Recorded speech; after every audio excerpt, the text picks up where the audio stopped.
They called him the toughest sheriff in America. Buford Pusser's war on crime made him a legend, even inspiring the movie Walking Tall. But now there's a shocking twist to this Hollywood tale. He's suspected of killing his wife, and that's where the real story begins. I'm Chris. Let's recap.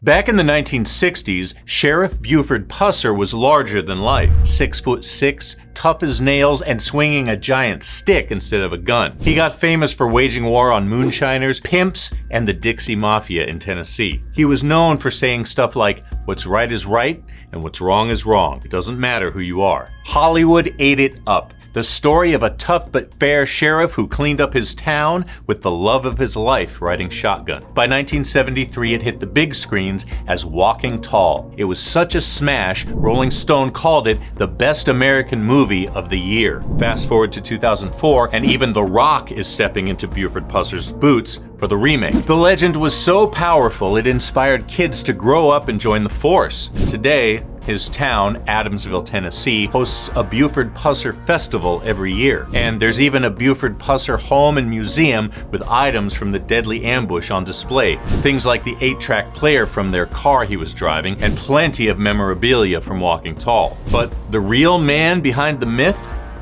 That story just got a whole lot darker. Let's rewind to August 1967. Sheriff Buford Pusser gets a call in the early morning hours about a disturbance. According to him, his wife Pauline insists on riding along. Moments after they pass a church on a quiet country road, gunfire. Another car pulls up, shots blast through their windshield. Pauline is killed instantly. Buford takes a bullet to the face. He spends 18 days in the hospital enduring multiple surgeries to put his jaw back together.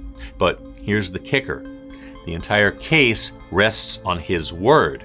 No other witnesses, no solid proof. And when Buford comes home, face scarred and jaw mangled, he makes a vow. He swears he'll hunt down everyone responsible for Pauline's death, even if it's the last thing he ever does. That vow cements his reputation as a crime-fighting legend. Pauline's murder is officially blamed on organized crime, but no one is ever arrested. What if the ambush never happened? What if the sheriff pulled the trigger himself? In 2022, the Tennessee Bureau of Investigation reopened the file as part of a cold case review. What they uncovered blew holes straight through Buford's story. Buford's story just didn't match the evidence. Investigators even got a tip about a possible murder weapon, and that pushed them to take a drastic step. They exhumed Pauline's body from the grave she shared with Buford under a headstone honoring him, and brought her in for an autopsy. They went over everything: post-mortem photos, crime scene shots, the old autopsy notes, and Buford's own statements. Their conclusion? Buford staged the ambush. Pauline was shot outside the car, then put in the passenger seat. The details are damning. Her head trauma doesn't line up with the interior of the vehicle. Blood spatter found on the hood clashes with Buford's tail, and the bullet wound in his own cheek? It was a close contact shot, more likely self-inflicted and not from a passing car. But why? Rumors have swirled for years. Domestic violence, a rocky marriage, and a man under pressure surrounded by enemies, struggling to control his temper. The new autopsy also found something else. Pauline's nose had been broken and was healing when she was shot, backing up the rumors of trouble at home. But to understand the man at the center of all this, you have to go back to where it all began. Buford Pusser was born in 1937 in McNairy County, Tennessee. He grew up big, tough, and hard to ignore. At 6 feet 6 inches, he was a natural athlete, playing football and basketball in high school before he did a short stint in the Marines, but asthma cut his time in the military short. By the late 50s, he was in Chicago wrestling under the name Buford the Bull. That's where he met Pauline Mullins. And not much is known about Pauline's life before Buford, but we do know she became his wife in 1959. Together, they had 3 kids. One daughter, Dwana, died in 2018. After the wedding, Pauline and Buford moved back to Adamsville, Tennessee. By 25, he was already chief of police. And when the county sheriff was killed in a car crash a couple of years later, Buford was elected to take over, making him the youngest sheriff in Tennessee history. That's when he set his sights on the Dixie Mafia and the State Line Mob, organized crime outfits running moonshine, gambling, and prostitution across the Tennessee-Mississippi border. And Buford made it his mission to bring them down. Back then, Buford was the only cop who wouldn't take a bribe to look the other way, and the mob wanted him gone.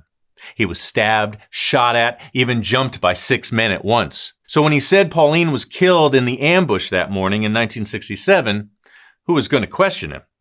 No one did, and she was buried quickly without an autopsy or any outside investigation. 7 years later, Buford's story took its final twist. In August 1974, just a year after Walking Tall hit theaters and after he had landed a part in the sequel, he lost control of his Corvette near Adamsville. The car hit an embankment and exploded in flames. He was only 36. It was ruled an accident, but some, including his daughter, believed it was murder, a hit ordered by his old enemies. And with new questions about Pauline's death, others ask, was it suicide driven by guilt? We may never know. The crash was never reinvestigated. So what does all this mean for Buford Pusser's legacy? For decades, he's been celebrated as a hero. But now the focus has shifted. This case is really about Pauline, about finally giving her and her family some closure. Her brother says the findings gave him peace. He talked about how Pauline was the heart of their family, the one everyone turned to for advice, always there for them. He said she was just a sweet person he loved with all his heart. He also admitted he knew there were problems in her marriage, so the findings didn't completely shock him. If you want to dig into it for yourself, the TBI says all the files, more than 1,000 pages, will be given to the University of Tennessee at Martin so the public can read them online. And in Adamsville, Buford's hometown, leaders say they'll have to decide what to do next. His story has defined their town for a long time. Now they have to find a way to reconcile this information with his folk hero reputation. So how do you remember Buford Pusser now? A hero who fought crime? A killer hiding in plain sight? Or somehow both?